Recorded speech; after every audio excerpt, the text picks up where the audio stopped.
Hello my beautiful subbies, I am back with another video. I am your girl Sashelle, and today I am going to be doing a Q&A. I had put up a question on my community feed, well, not a question, I post, and I asked you guys to ask me some questions. This is my third time trying to film this video, guys, but the other two videos were not up to my standard, so I decided to film it over. And the last one, my hair wasn't even permed, but I got a perm, so I'm kind of pumped to actually do the video. So I'm not gonna ramble on. My hair is like freshly relaxed. I relaxed on Friday. And I was 2 months plus post relaxer. Guys, I normally start for 3 months, but it was the holidays and it was either me wearing a wig or perming my hair, and I just kind of wanted to wear my own hair and enjoy it for the Christmas holidays, so I just went ahead and perm my hair. 2 months plus is okay time. You guys know my sweet spot is 3 months, but 2 months plus is also completely fine. It's just not something that I do on a regular, but it is definitely fine. Alright, so without further ado, I'm gonna go into the questions. I'm trying to keep this video short, guys, because sometimes I go do the long video, you guys don't watch all of it, so you miss a lot of gems. So I'm trying to make this video as short as I possibly can. Okay. Alright, so Toshambaskit 7047 says, any tips for someone who relaxes at home and also for breakage on color treated or bleached hair? Where should I start from? Alright, let's start for breakage on color treated or bleached hair. I want you to know that I'm not saying that color treated or bleached hair can be healthy. However, I want you to be comfortable with the fact that even if you have if you choose to color treat or bleach your hair, you would have compromised your hair to a great extent. You would have broken down a lot of the protein in the hair. That means that the building blocks and the strength of the hair would also be compromised. With that being said, you can understand that the state that your hair is in is not a state that is gonna make it potentially thrive to its greatest ability. I'm not saying that it can't possibly thrive in that state, but you would have already compromised the hair. Because if you are relaxed, plus relaxers on a whole are chemicals, already breaking down protein, already compromising the hair, then you're gonna bleach on top of relaxers. This is definitely not recommended. But if you do, and I guess this is what the reason why you're asking the question, you have already decided that you're gonna color treat your hair, and sometimes even when we're on a relaxed hair journey, we want to switch it up and feel good about what you're doing. So if it is that you are relaxed and have color treated hair and you just want the tips on how you can probably make it a little healthier, or even to keep it at the state where it's not breaking, then my tips to you is, first and foremost, you're gonna get your protein treatments in, and you are going to ensure that you balance your moisture and your protein. So they kind of work hand in hand. I would recommend that you get your protein treatment like every once or every 2 months. So once a month or every 2 months.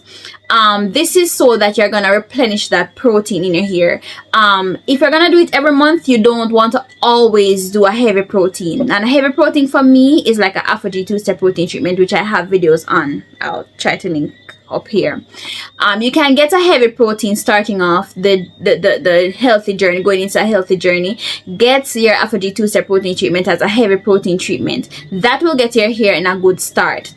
Follow up now every month with your AphaG 2-minute reconstructor, I believe. I'm going to put it here. It's an AphaG 2-minute reconstructor, I believe. That is a milder protein than the AphaG 2-step protein treatment, and this you can use like every month. It won't cause any damage to your hair. You want to use this protein treatment on you until you feel like your hair is in a better state than it previously is. So if your hair is in need of protein naturally, and even if you do a bleach your hair, you're gonna realize that your hair is probably dry and it's probably shedding a lot, probably breaking a lot, and this is gonna indicate that, hey, I need some protein in my hair. The protein will minimize the shedding, it will get rid of the coarse and the dryness a bit from your hair, and it will kind of make your hair more resistant to like when you're combing it and so forth. You can definitely feel the resistance in your hair. So that's what I'm gonna do to get the protein treatment in. The next tip is that I'm going to ensure that you're balancing the moisture and the protein, because you can't be adding protein to your hair and not balancing it with moisture, because then you have protein overload. And even if sometimes if you balance the hair, the protein with the moisture, you can end up with protein overload. This is why when you're each month that you're applying the protein, you can know when your hair has had enough of that protein, and then you can kind of tone that down to probably every 3 months, or based on how your hair is demanding it. When you're balancing the moisture and your protein, now I would recommend that every wash day you ensure that you get both moisture and get protein and moisture in. So if you're gonna do heavy protein, then you would have already had your protein in, so you have to ensure that you deep condition with moisturizing conditioners. Trust me, it has good moisturizing conditioners. Aussie 3-Minute Miracle Moist is also an excellent moisture based conditioner. You don't have to go for a product that marks deep conditioner. You can just go for a regular conditioner. The deep conditioner really is just a marketing ploy. I will call it a marketing ploy, because really they are just conditioners. You want to go for a heavily moisturizing conditioner and just at ease. So whether you're gonna use a hand dryer, or you're gonna use a bonnet dryer, or you're gonna go under a dryer, you just wrap your hair up in a plastic cap or plastic bag or whatever it is, go under the dryer for like 10 to 25 minutes depending on what you want. The longer to me the better, to open up the hair follicles, open up the pores to receive the products in it, and that will help your hair to be moisturized. You don't want to skip your deep conditioning if you are color bleached, because then you know that the dryness is gonna lead to hair that is frizzy, coarse, and basically breaks easily and sheds easily. So you want to balance the moisture with that. So while you're going to that protein treatment, ensure that you're replenishing that protein with heavy moisture based products. And other than that, if you notice breakage, just go to Search and Destroy. If you notice breakage or notice split ends, get them, snip them as they come. Don't wait until they go up the shaft of your hair. So those are my 2 main tips for color treated hair. Otherwise, my greatest recommendation is just not to color treat at all. But people can do what they do, and I'm just here to help you if you decide that you're gonna go that route. Alright, so any tips for someone who relaxes at home? Serena7811 also had a similar question. I'm doing my relaxer at home. Do you have any tips? Alright, relaxing at home. Alright, these are my tips. I do have a relaxer. I have about 3 or 4 relax a day videos, so you can go that for the detail. But just to give a general overview of what I recommend, ensure that you're protecting already relaxed ends. You never want to relax already relaxed ends. Some persons feel like when your hair grows out, your entire hair goes out. No, once you perm your hair once, it will never revert to natural. The natural parts that you're seeing in your hair are coming from the root, because the hair grew from the root, and you're only seeing the new growth. Any ends that have touch relaxer will never revert to natural hair or back to its virgin state. So unless you trim your hair or it falls out, you will never ever get that back. So let's just get that clear. So with that understanding, you don't want to overlap on your relaxers. Overlapping on the relaxers leads to over processing, which leads to breakage. So you want to protect the already relaxed ends. What do? Some relaxer kits, they come with a little moisturizing concoction that they put in the kit that allows you to put it on the already relaxed portion. So that the idea is that you're going to protect the ends with some amount of thick oil or a product that creates a barrier between your new growth and that you will apply relaxer to and the already relaxed ends. So those products pretty much protects the hair or creates a barrier so that the perm, whether it is through a mistake or whether it's deliberate, does not penetrate the strands of the hair that are already relaxed. So you want to, what I not normally do, even if I use a product in the kit, I'm kind of old school, I use thick petroleum jelly. So I use the Blue Magic oil on the ends of my hair that are already, like every part that is already relaxed, and around the perimeter of my forehead, the nape area, and my ears that will potentially get the relaxer on it. These are to protect your skin, but also to protect the hair. Once that is tip number 1. Another tip: use your protective gloves. I'm kind of hard, so I don't have I don't have reactions to any chemicals that I use, so I know this because I've done it all the time. But for someone who is newly being relaxed, you can get burns and so from the chemical, so you want to ensure that you're wearing your protective gears, your gloves, and you're handling it with care. When you are relaxing, you do not ever want to go onto already relaxed ends. I say that already, but this is more of persons who feel that they need to relax from root to tip every time. If you do that, it will lead to overlapping, over processing, and breakage. If you are perming your hair and you have enough new growth, and you will be able to tell with the line of demarcation, which is from the root to near to where the hair has relaxed, you will see the curls or the folds in the hair that you will know, okay, don't pass this area. Please take note of your line of demarcation and do not pass this. This leads to my next tip: do not relax every 6 to 8 weeks.